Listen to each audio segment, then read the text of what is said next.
Alright guys, so day 2 we're going to be talking about radians, and the best place to start would be define what a radian is. A radian is an angle based off of the arc that it intercepts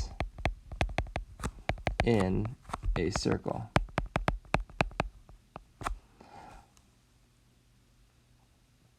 It is a relationship between the radius and the arc length. Okay, so what does all that mean? Let's draw a circle right here. So if we drew a circle right here,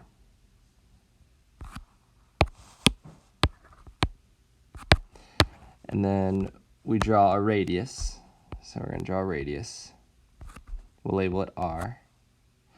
The angle that we create, if we would draw another radius, also labeled R, and we had theta right here, we would look at this distance right here, and this would be R.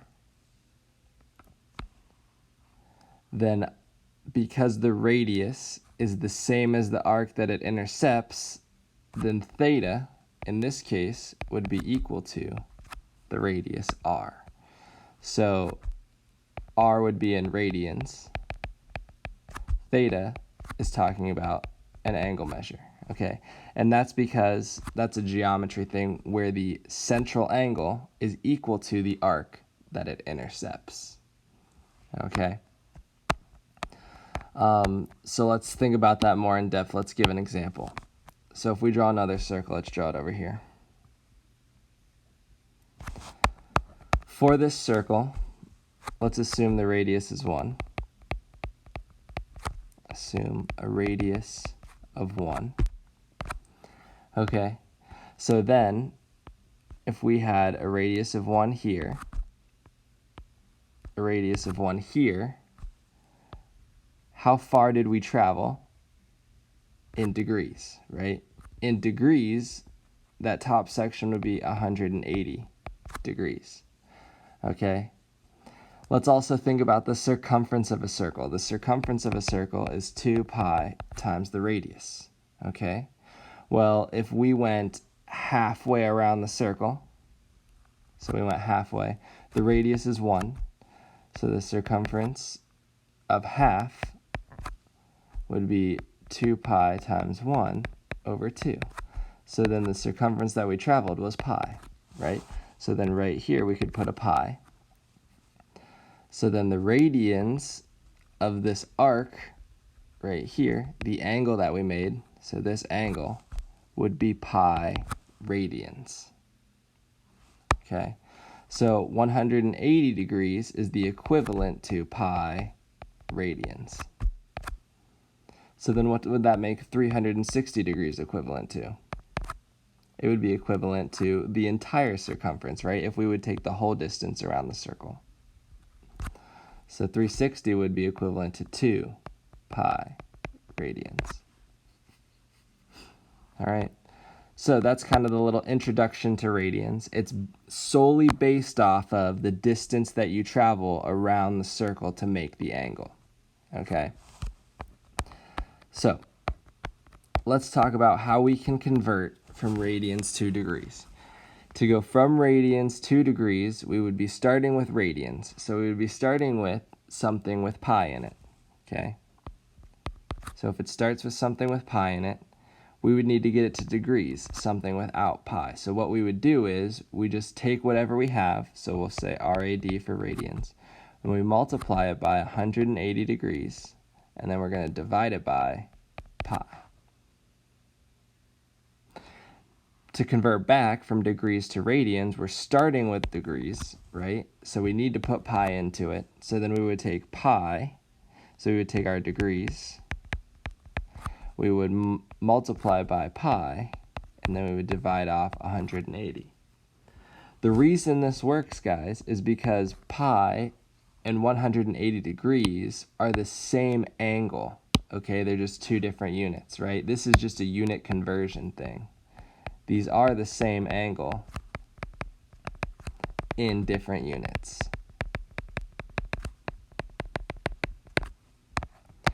So then let's take a look down here at the next one.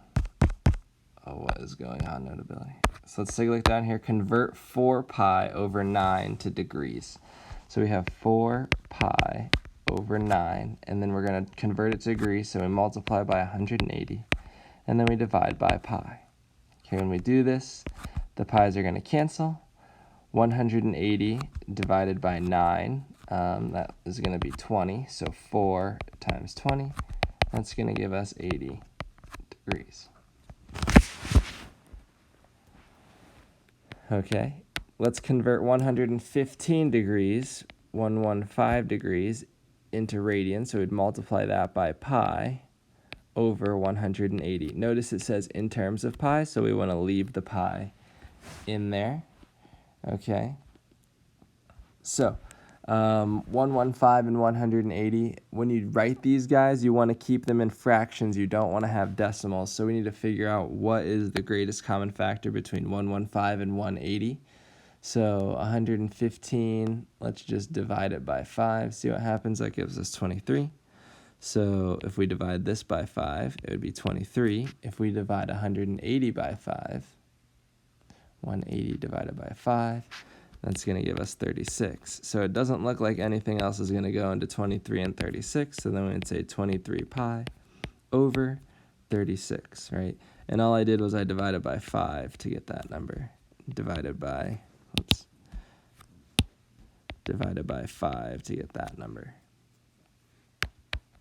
Those have to be in fractions when I say in terms of pi. All right, so there's 3 ways we'll be representing angle measures: degree form, radian form in terms of pi, and radian form in terms of a decimal. So let's take a look at this. If we wanted to go from degrees to radians in pi, we would have to multiply by pi over 180, right? So 120 and 180. So if we divide 120 by 20, that gives us 6. 180 divided by 20 gives us 9. So if we went 6 pi over 9, it looks like it reduces a little bit more. 3 comes out of both of those, 2 pi over 3. That would be in terms of pi. And then if we want to write that, guys, in decimal form, all we need to do is just multiply the pi in. So we'd go 2 times pi in our calculators. So 2 times pi. That's going to give us 6.283, and then we would divide that by 3. So divided by 3 is equal to 2.094, and that would be our radians in decimal form. All right. So going the other way, radians in decimal form, let's just multiply the 5 by pi. Gives us 15.708 divided by 6, so we divide that by 6. And that's going to give us 2.618. To go the other way, to go from radians to degrees, remember we multiply by 180 over pi, so the pi's cancel again. We take 180, we multiply it by 5, and then we divide it by 6. That's going to give us 150 degrees. All right, going down here. So it says draw the following angles and find their reference angles. Well, something that is going to be super helpful for us to note is drawing this circle and thinking about degrees traveled versus the radians, okay? Whenever we draw these circles now, guys, we're always going to assume a radius of 1. So then if we're assuming a radius of 1, if we started at the far right side, this would be 0. Remember, if we went all the way around to this side here, this is going to be pi. And then if we continued the trek all the way to here, this would be 2 pi, so it's 0 and 2 pi. So then it's about figuring out what are the middle sections, okay? Like what is the straight up and down here, right? Normally this is 90 degrees. Well, how much of a full circle is 90 degrees? It's exactly 1/4. So if we take 2 pi and we divide it by 4, that's going to give us pi over 2. So then right here, we should have pi over 2 radians. Thinking the same thing coming down here, right? If we know that 1/4 of the circle is pi over 2, well, pi over 2 plus pi over 2 gives us pi. And then if we added one more pi over 2, so that's pi over 2, 2 pi over 2, 3 pi over 2. Okay, and then 4 pi over 2 would be the last one. So our circle is broken up into these 4 different quadrants. We have 0/2 pi, we have pi over 2, we have pi, and then we have 3 pi over 2.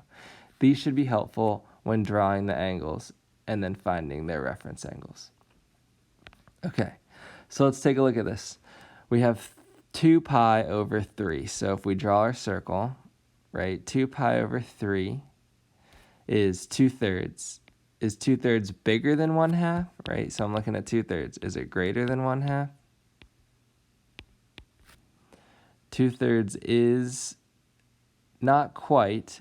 2/3 is bigger than 1/2. It's 0.66, right? So if we draw this, we have our angle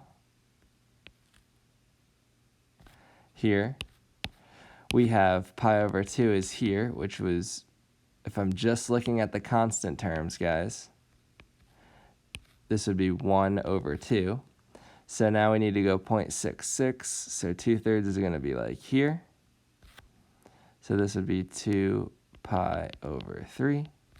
Remember, we always have to draw our first starting point. So then we draw in the angle. And that would be 2 pi over 3 degrees. Or not degrees, radians, sorry. All right, move that in here. 11 pi over 6. So 11 over 6 is pretty dang close to 12 over 6, which 12 over 6 is 2, right? So what I'm doing here, guys, is I'm looking at this fraction without the pi, because I know everywhere in this circle pi is going to exist.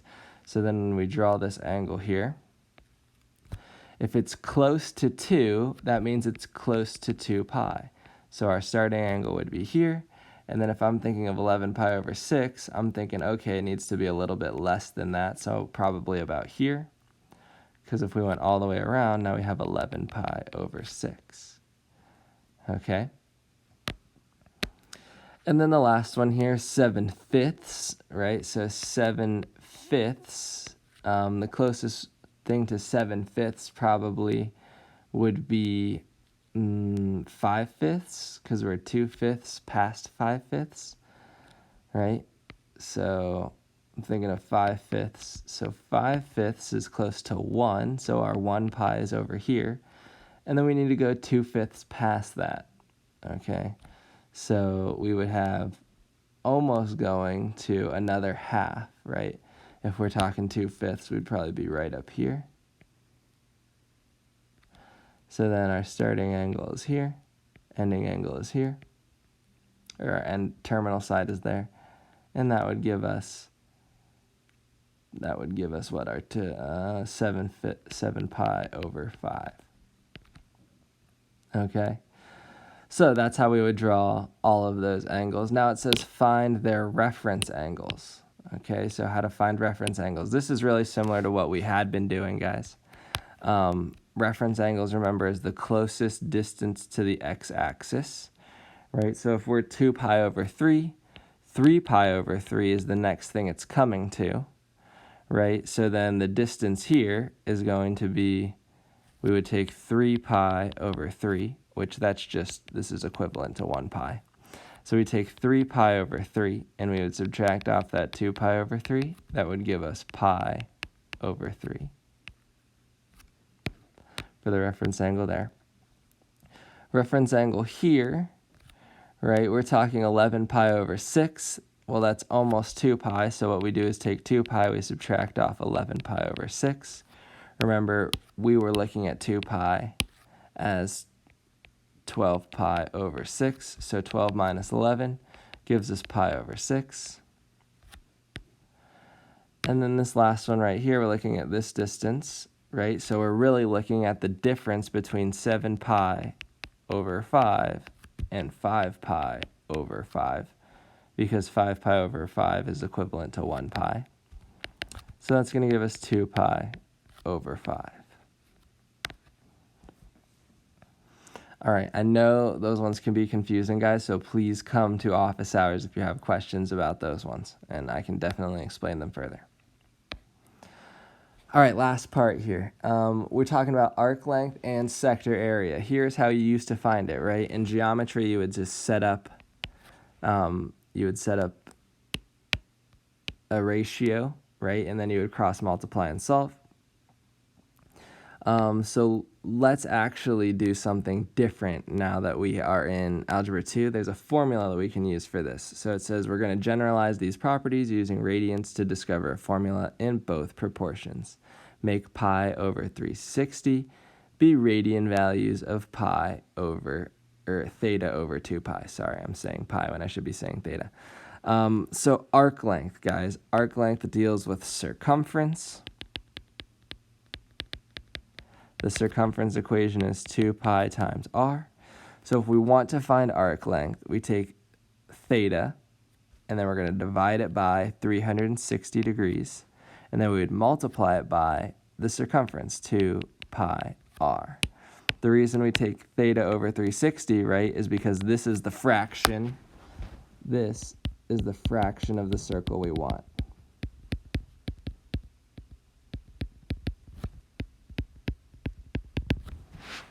Okay, that could be also written in terms of radians, right? So if we were doing it in radians, that would be theta over 2 pi, because 2 pi is a full circle, multiplied by 2 pi r. If you take a look at this, 2 pi cancels with 2 pi, so then we're left with theta times r is the arc length formula. Okay, let's take a look at the formula for the area of an arc, right? So the area of arc is theta over 360, again, the fraction of the circle that we want, multiplied by pi r squared, because pi r squared is the area of a circle. If we wanted to write it in radians, it would look a little different. It would be theta over 2 pi times pi r squared. Again, the pi's are going to cancel. That's going to give us theta over 2 times r squared.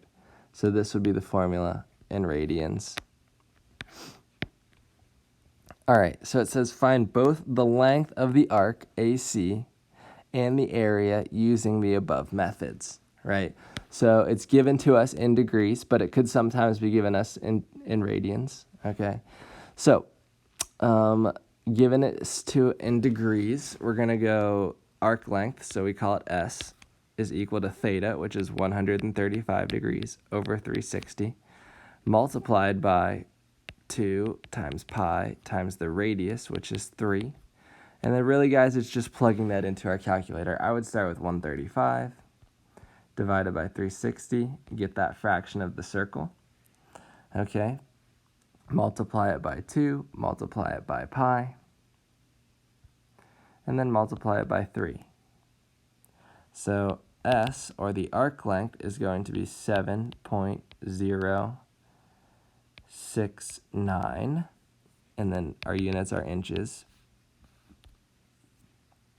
And then the arc area, if we're looking at area, we're going to be talking about 135 over 360 again, multiplied by pi times the radius squared. So the same fraction, 135 divided by 360, multiplied by pi, multiplied by r squared, which is 9. That's going to give us an area of 10.603. And then this is inches squared. All right, guys. So that's all the notes for day 2. I know a little bit longer. Radians are kind of difficult as we're starting them out. So please, please, please ask me the questions that you have. To finish this, guys, you need to finish this little homework. It's just 1 page. Hopefully it goes pretty quickly. If you have questions, again, reach out to me. Either ask in the discussion section of Canvas or come to office hours, guys. I'm here for you. All right, thanks.